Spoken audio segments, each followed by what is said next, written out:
America is known for supersizing everything, whether it's the Big Mac or the Big Gulp. But what is the secret ingredient that makes American food so extra great? Now hold on to your hats, partner, 'cause the answer's corn. That's right.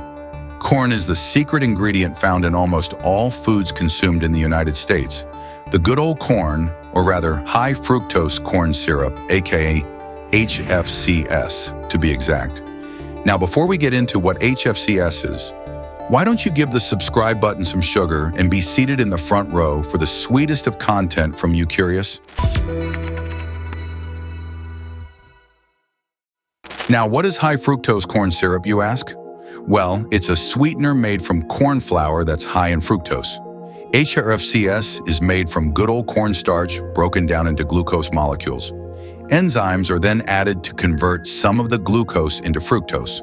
The most common types of HFCS are 42% or 55% fructose, with the rest being glucose and water. Now you might be wondering, if it's so common, where is it found? Well, to be honest, it's found everywhere in the USA. HFCS is used in baked goods, beverages, candies, canned and packaged food, condiments, jam, yogurt, bread, and jellies. Phew, that's a mighty long list, and you can bet your hiney we ain't even scratched the surface yet. But what is the difference between HFCS and regular old sugar, or sucrose?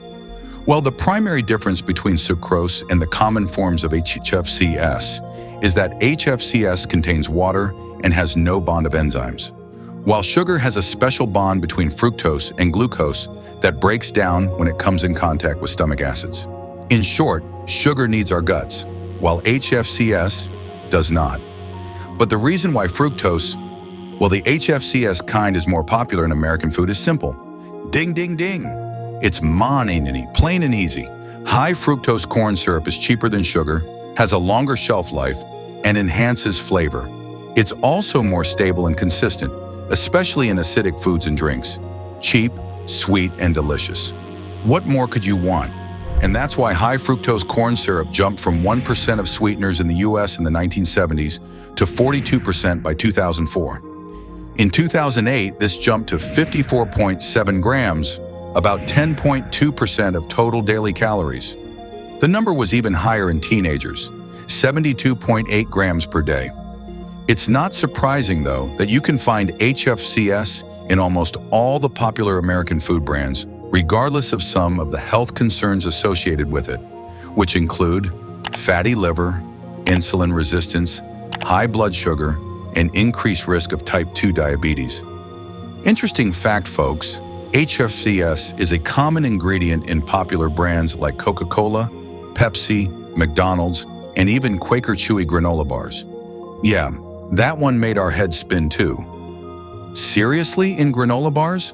The Food and Drug Administration, or FDA, explains that HFCS is not more dangerous than other sugars, and research is ongoing. However, the FDA suggests one should limit the consumption of all added sugars, including high fructose corn syrup and sucrose. Wow, that helps a lot. Like we didn't know. Hold on, it's not over yet. We wouldn't be doing our jobs if we didn't tell you how to cut down on high fructose corn syrup. 'Cause let's face it, too much of anything is bad for you. Firstly, red ingredient labels. Tedious, we know, but it's better to be safe than sorry. Secondly, cut down on sodas and other sweetened drinks. Drink water instead. Add berries or lemon or cucumber if you need flavor. Lastly, snack on whole foods like nuts and fruits instead of cookies and candy. We know we're asking a lot. Besides, what is life without a little processed sugar? So tell us, what's your favorite brand of processed food that you're willing to risk a sweet tooth for? Let us know in the comments below, and as always, give us a like and stay tuned to YouCurious for more curious content.